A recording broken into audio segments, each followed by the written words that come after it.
예, 안녕하세요. 한국과학기술기획평가원 미래전략실의 임성민입니다. 오늘 그 미래성장동력 확보를 위해서 추진되고 있는 정책적인 현황에 대해서 설명드리도록 하겠습니다.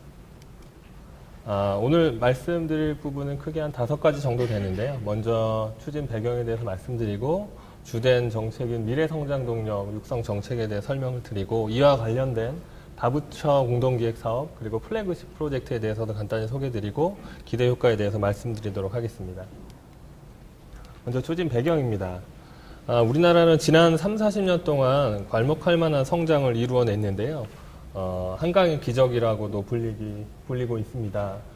우리나라의 그간 GDP와 수출 성장에 대해서 살펴보면 1970년도에 의류나 신발 이런 산업을 중심으로 GDP와 수출이 한 2.8조 원, 8.4억 불 정도 되던 것이 이제 1990년도에 들어서 선박과 자동차 이런 산업을 중심으로 191조 원, 그다음 650억 불 정도의 수출을 이루어냈습니다. 그리고 2014년도에는 큰 폭으로 이제 핸드폰과 디스플레이 같은 산업을 중심으로 1,485조 원, 그리고 수출은 5,726억 불 정도 이렇게 크게 성장을 했는데요.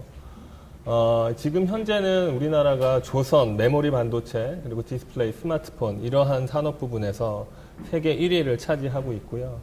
그 역할만 보더라도 과거에는 이제 원조 수혜국이었다가 2009년 11월에 들어서는 24번째 개발원조위원회 회원이 됨으로써 이제 원조 공여국으로 체인지가 됐고요. 또 세계에서 9번째로 무역 1조 불 클럽에 지난 11년도에 가입을 한 상황입니다. 근데 지금 현재의 상황은 그렇게 밝지만은 않은 부분이 좀 존재하는데요. 주력 산업에 대한 위기, 그 다음에 잠재 성장률에 대한 하락, 이런 우려들이 좀 존재하고 있습니다.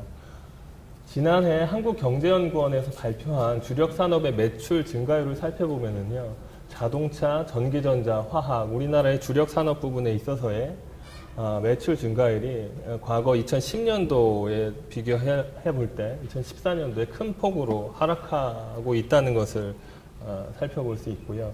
또 지난해 한국개발연구원에서 발표한 한국 그 잠재 성장률 추이 데이터를 보더라도 2020년 이후에 계속 하락해서 한 2% 수준으로 감소할 수도 있다라는 전망을 발표한 상황입니다. 이제 이러한 상황 속에서 미래 성장 동력의 발굴 육성 필요성이 대두되고 있는데요. 2013년도에 맥킨지에서 분석한 자료에 따르면 이제 우리나라가 신성장 동력을 찾지 못한다면 한국 경제는 추락할 수도 있다라는 분석 결과도 있었고요. 지금 이 그래프는 1인당 GDP의 발전 추이인데요. 2014년도까지는 뭐 여러 번의 어려움은 있었지만 이제 2만 7천 불 정도의 GDP까지 올라왔는데 이제 지금 이 시점이 3만 불로 진입하느냐 아니면은 또다시 하락하느냐 이런 갈림길에 있는 중요한 상황으로 인식이 되고 있고요. 앞서 말씀드렸던 주력 산업의 위기 극복 그리고 성장 잠재력 확충 이런 것들을 위해서 경제 발전을 선도적으로 이끌어 나갈 이러한 미래 성장 동력에 대한 육성 필요성이 꾸준히 제기되고 있는 상황입니다. 관련해서 이제 미래 성장 동력 정책에 대해서 말씀을 드리겠습니다. 이 미래 성장 동력의 개념은요, 대기업 그리고 중소기업이 한데 어우러진 그 창조적 산업 생태계를 기반으로 해서 한 2020년 경에는 경제 성장을 선도하고 또 양질의 일자리를 지속적으로 창출할 수 있는 산업 서비스를 육성하자라는 개념이고요. 이 미래 성장 동력은 어떤 기준으로 선정되었는가라고 볼 때요. 일단 신시장이나 신산업 창출 가능성이 있는 분야, 그럼 또 대중소 협력이 가능하고 이를 통해서 민간 투자도 어느 정도 활성화될 수 있는 분야, 그리고 우리가 노력한다면 세계 시장을 선도할 수 있는 가능성이 존재하는 분야, 그리고 또 우리가 목표한 산업 파급 효과나 일자리 효과 이런 쪽에 큰 영향을 미칠 수 있는 이러한 기준을 바탕으로 추진이 되었고요. 이 추진 체계를 보시면 미래성장동력특별위원회가 이제 주로 역할을 하는데요. 미래성장동력과 관련된 주요 정책이나 계획, 사업 이런 것들을 주로 심의 의결하는 기구로 국가과학기술심의회 산하의 특별위원회가 구성되어 있고요.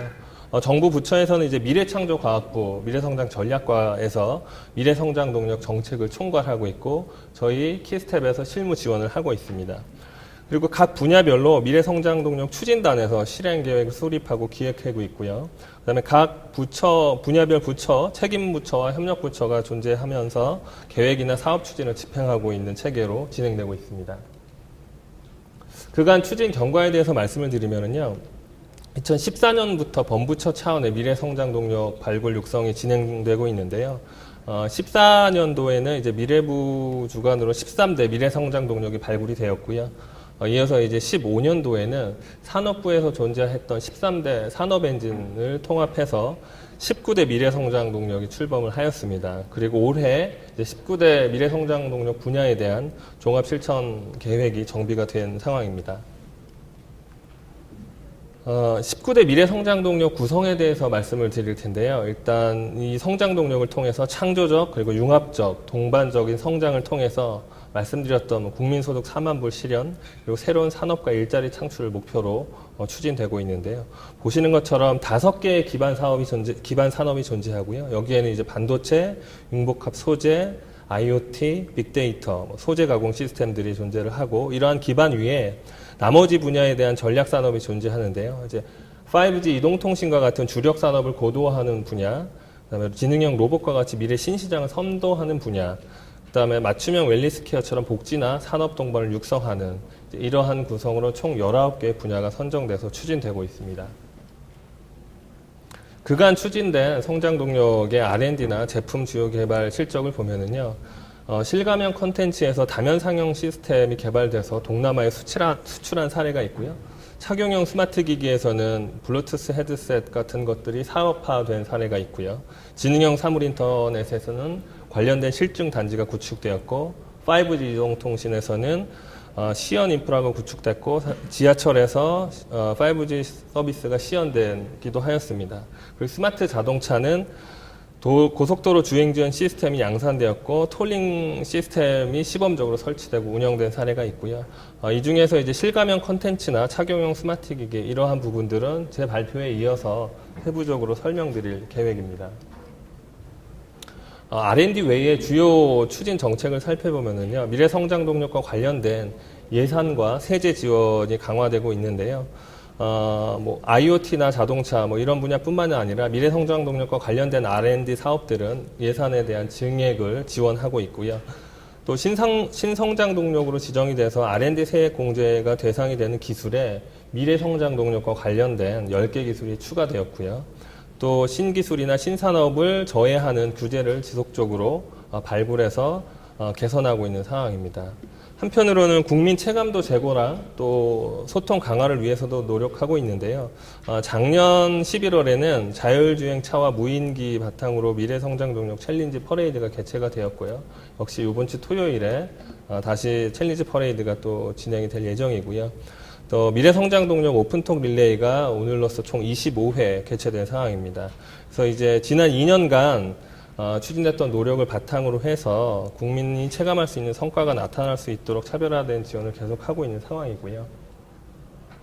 이제는 그 미래성장동력과 관련해서 그 부처의 협력을 위해서 다부처 공동기획 사업이 추진되고 있는데요. 이 상황에 대해서 좀 말씀을 드리겠습니다. 다부처 공동기획 사업이 추진된 배경은요. 일단 부처 간의 유사 중복 투자가 좀 우려되는 부분도 있고요. 또 부처 간의 실질적인 R&D 협력 기반이 부족하다는 목소리가 좀 있어서 추진하게 됐고요. 기본적으로 3개 이상의 중앙부처가 공동으로 기획하고 추진하는 사업을 다부처 공동기획 사업으로 정의를 하고 있고요. 특히 이제 미래성장동력 19대 분야 중에서 부처 간의 협력이 필요한 분야에 대해서 좀 적극적으로 사업을 발굴해서 추진하고 있는 상황입니다. 사업 추진 절차는 수요를 발굴한 이후에 사전적으로 기획 연구를 좀 해보고 이후에는 공동기획 연구를 해서 이 대상 중에서 최종적으로 다부처 공동기획 사업을 확정하는 이런 체계로 추진이 되고 있고요. 다부처 사업, 공동기획 사업에 대한 인센티브는 크게 3가지 측면에서 볼 수 있을 텐데요. 먼저 첫 번째로는 차년도 예산에 대한 배분 시에 최우선적으로 이제 다부처 공동기획 사업에 예산 반영을 지원하고 있다는 부분이고요. 두 번째로는 만약 이제 대규모 사업의 경우에는 정부의 기준에 의해서 예비 타당성 조사를 수행하게 되고 그것을 받기 위해서는 기술성 평가를 거쳐야 하는데요. 이 기술성 평가 시에 이 다부처 사업의 특성을 반영해서 평가 항목이 우대되는 부분도 존재합니다. 그리고 가장 중요한 것은 이 미래창조과학부에서 다부처 사업에 대한 사전기획 연구비 그리고 공동기획 연구비를 지원하게 되는 이 크게 세 가지 측면의 인센티브가 존재하는 그런 사업입니다. 다부처 사업의 추진 경과와 체계에 대해서 한번 살펴보면은요.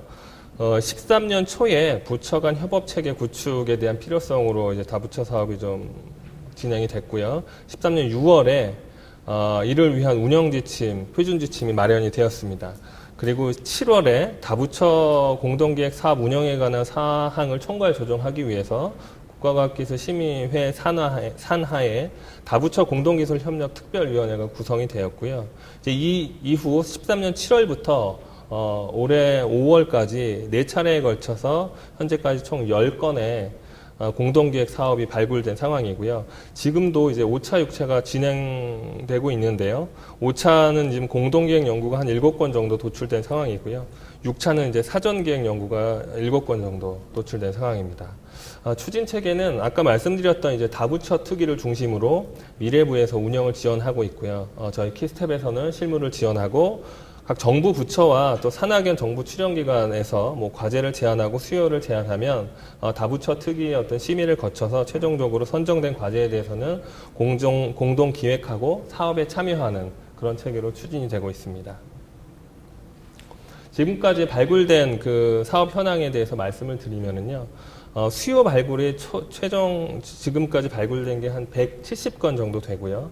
그 중에서 이제 사전기획 연구로 진행된 것이 40건, 또 이 사전기획 연구를 통해서 공동기획 연구까지 추진된 것이 26건 있었고요. 이제 이 중에서 최종적으로 공동기획 사업으로 확정된 것이 현재까지 10건이 존재하고요. 이 10개에 대한 리스트는 여기 보시는 것처럼 다양한 부처들이 서로 협력하고 있고 또 19대 성장동력 분야와 어느 정도 연계된 다양한 주제들에서 추진이 되고 있고요. 이따 제2부에서는 여기 보시는 무인이동체 통합운영체계, 그 다음에 원거리 선박 식별관리 시스템에 대해서 보다 더 세부적으로 성과에 대해서 설명드릴 계획입니다. 그리고 또 이제 미래성장동력의 조기 성과 창출을 위해서 추진되고 있는 플래그십 프로젝트에 대해서 설명을 드릴 텐데요. 일단 이 플래그십 프로젝트는 기본적으로 이제 미래성장동력 분야 중에서 신기술이나 실증 지원을 통해서 사업화 과정에 발생이 가능한 불필요한 규제 이런 것들을 조기에 발굴해서 개선하고자 하는 목적이 있고요. 이를 통해서 기업의 투자를 유도하는 데 있습니다. 16년도에 추진된 큰 방향에 대해서 말씀을 드리면 기본적으로 현재 대표 미래성장동력과 연계된 그 신규 프로젝트를 3개 정도 발굴을 했고요. 미래성장동력 추진단과 그 TF를 구성해서 주제를 발굴하고 공모를 통해서 수행기간을 선정하는 기획관리 체계를 구축한 측면이 하나 있고요. 두 번째로는 필요시에 상용화 R&D나 또 기업 투자 촉진 프로그램을 연결할 수 있는 그래서 경제적인 성과를 창출할 수 있는 기반을 어느 정도 준비하고 있는 측면이 있고요. 세 번째로는 미래성장동력과 연계해서 전방위적으로 홍보를 추진하는데 그 일환으로 지금 같은 성과 발표회나 또 챌린지 퍼레이드 이런 것들을 통해서 대국민 체험이나 실증, 시연 프로그램을 추진하고 있습니다. 플래그십 프로젝트의 추진 경과에 대해서 말씀을 드리면은요. 14년도에 미래성장동력 발굴 육성 계획이나 실행 계획이 발표되면서 시범적으로 6개 분야에 대한 플래그십 프로젝트가 선정이 되었고요. 본격적으로 사업이 추진된 시기는 이제 작년 2015년부터 추진이 되었고요. 3개 과제가 선정이 되어 추진이 되었습니다. 이때는 이제 수요를 바탕으로 상향식으로 접근을 했고요. 이제 올해 16년도에는 앞서 말씀드린 것처럼 기획관리 체계 구축을 통해서 지난해 수행되었던 3개 과제 중에서 1개 기존 과제에 대한 추가 지원이 이루어지고 있고요. 나머지 3개는 신규 과제를 선정해서 미래성장동력 특별위원회 심의를 거쳐서 지원이 되고 있는 상황입니다. 플래그십 프로젝트의 과제 현황도 살펴보면은요, 지금 좌측에 보시는 것들이 지난해에 뽑혔던 스마트카 관련된 빅데이터, 그다음 VR 산업, 의료 자동화 기기 내용이고요. 이 중에서 이제 현대중공업 관련된 의료 자동화 기기가 올해에도 지원받게 되어 있고 이따가 2부에서 아마 구체적으로 설명드릴 예정이고요. 올해는 이제 오른편에 보시는 것처럼 무인기, 그다음에 초소형 고화질 고글 플랫폼, 그리고 빅데이터 관련된 개인정보 비식별 기술 실증이 진행되고 있는 상황입니다. 마지막으로 이제 이러한 정책을 통한 기대 효과에 대해서 말씀드리겠습니다. 향후 추진 방향에 대해서 말씀을 드리면요, 지금 현재 크게 대두가 되고 있는 4차 산업혁명과 좀 연계해서 미래 성장 동력도 긴밀하게 좀 추진을 계획하고 있고요. 이와 더불어서 또 앞서 말씀드렸던 플래그십 프로젝트, 또 다부처 공동기획 사업도 밀접하게 더욱더 연계하려고 노력하고 있는 상황이고요. 일단 미래 성장 동력은 국민 체감도 제고나 또 민간 투자 활성화를 위해서 꾸준히 추진할 예정이고요. 플래그십 프로젝트 같은 경우에는 미래 성장 동력 분야 간의 융합 연계 실증을 더욱더 강화하고 또 전시를 통해서 민간의 관심이나 참여를 유도하고 혹시 지역과 연계된 그 실증이 가능하다라고 하면은 지역 전략 산업과 연계를 강화할 측면을 고려하고 있습니다. 또 다부처 공동기획 사업의 경우에는 기존 부처 간의 유사중복 과제를 리모델링 하는데 좀 적용할 수 있도록 준비 중에 있고요. 또 실증 사업화까지 연계 가능한 대규모 사업 발굴도 어느 정도 지원할 예정이고요. 또 부처 매칭형 사업 도입을 통해서 부처 칸막이 제거하는 것들을 계획하고 있고요. 이러한 뭐 연계나 4차 산업혁명과의 대비에 대한 준비는 이따 3부에서 구체적으로 토론이 이루어질 예정입니다. 그럼 이러한 정책을 통해서 이제 기대하는 효과에 대해서 말씀드리면은요. 지금 현재 이제 중요한 시점에 있는데 국민소득 4만 불 달성, 즉 한 20년대에 들어서는 3만 불을 지나서 4만 불까지도 달성할 수 있는 기반을 마련하고요. 지금 경제 잠재 성장률 계속 하락하고 있는데 이런 것들을 어느 정도 회복해서 4%대 뭐 유지하거나 진입하는 그런 것들을 목표로 하고 있고요. 이를 통해서 신규 고용 창출의 견인차 역할도 하고 또 글로벌 경쟁력 제고나 수출 확대에도 기여할 수 있을 것으로 판단이 되고요. 궁극적으로는 이러한 것들을 통한 삶의 질 제고를 통해서 국민 행복 증진에 기여하는 것을 목표하고 추진되고 있는 상황입니다. 이상으로 발표를 마치겠습니다.